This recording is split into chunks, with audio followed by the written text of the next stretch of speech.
आदरणीय किसान मजदूर एवं युवा साथियों, हमारे देश के प्रधानमंत्री और विश्व के अधिकांश देशों के चहेते नेता आदरणीय प्रधानमंत्री नरेंद्र मोदी जी ने छत्तीसगढ़ के विधानसभा भवन और प्रदेश के रजत जयंती के अवसर पर जो द्विअर्थी उद्बोधन दिया है, उसे अगर हमारे प्रदेश के नुमाइंदे समझ गए होंगे तो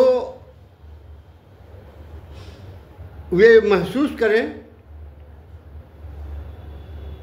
कि 2 वर्ष के कार्यकाल में जो अधिकांश विधायकों और मंत्रियों ने तथा उनके समर्थकों ने मिलकर जो जनता के ऊपर अन्याय, अत्याचार और भ्रष्टाचार किया है, और लोग तो कहते हैं कि इन्होंने भ्रष्टाचार की गंगा बहाया है हमारे प्रदेश में, उसमें अगर सुधार कर लें, अन्यथा आगामी विधानसभा चुनाव में सत्ता से हाथ धो बैठेंगे।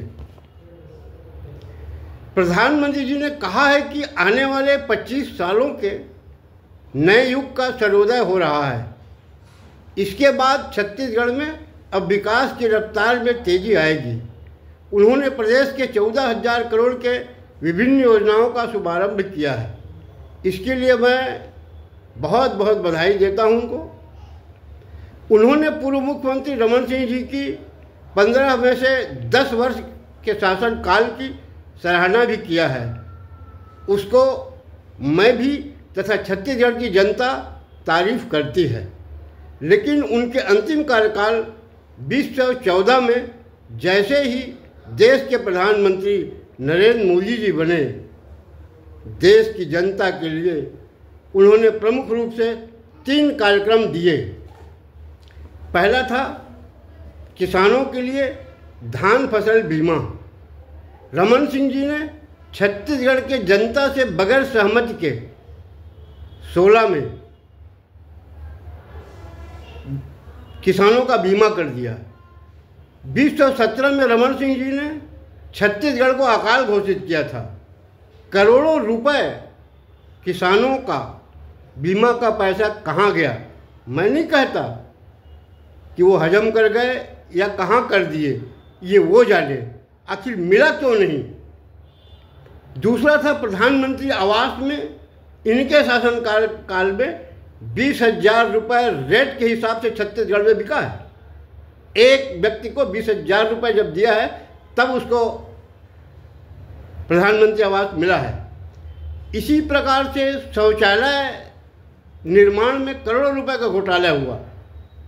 भाजपा के नेताओं ने अपने समर्थक ठेकेदारों को ठेका दे दिया। बहुत से लोगों का शौचालय बन नहीं पाया और जो बनवाए भी उनको पैसा नहीं मिला। जिसका मैं एक उदाहरण दे रहा हूँ। मुंगेली जिले के बिल्हा विधानसभा क्षेत्र के पथरिया नगर पंचायत में आज भी 700 हितग्राहियों को 2.5 करोड़ रुपए, जिन्होंने अपने खुद पैसे लगा करके गहना गिरवी रख करके बनवाए थे, उनको आज तक भुगतान नहीं हुआ है।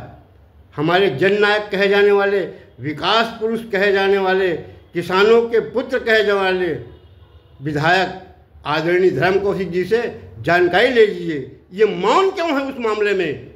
आज 7-8 साल हो गए, हितग्राही पैसे का इंतजार कर रहे हैं, उनको मिला नहीं है।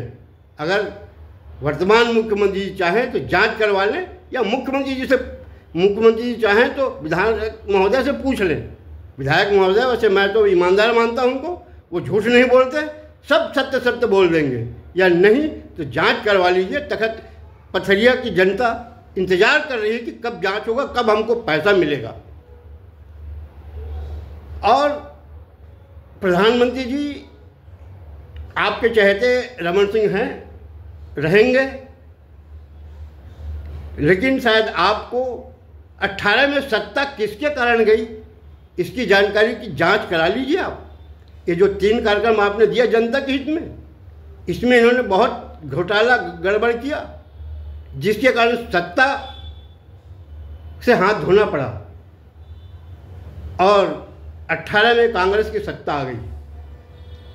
कांग्रेस शासन काल में ये चौकीदार बन गए, मोदी जी ये आपके परिवार के सदस्य बन गए। उस समय प्रदेश में कांग्रेस शासन काल में शराब घोटाला हुआ, सट्टा घोटाला हुआ, भारतमाला योजना में घोटाला हुआ, कोयला घोटाला हुआ, न जाने क्या क्या घोटाला हुआ। ये चौकीदार कुंभकर्णी नींद में सोए रहे और आज वो भ्रष्टाचार कैसे उजागर हो गया जब ये आपके चौकीदार हैं, आपके परिवार के सदस्य हैं। आप कहते हैं कि भारत को भ्रष्टाचारहीन बनाऊंगा, ये आपके चहेते क्यों मौन थे? कारण क्या है? पूछ लीजिए। आपने जो भाषण दिया है ना और तारीफ किया है पूर्व विधानसभा अध्यक्ष का, उससे हमने ये अर्थ लगाया है कि जनता आंकलन करे कि रमन सिंह का 5 साल का अंतिम कार्यकाल कैसा था। हम तो इसलिए 2 अर्थ बता रहे हैं आपको। अंत में मैं प्रधानमंत्री जी आपको यह जानकारी देना चाहता हूं कि छत्तीसगढ़ में सत्ता और प्रदेश के संगठन में बहुत अच्छा तालमेल है।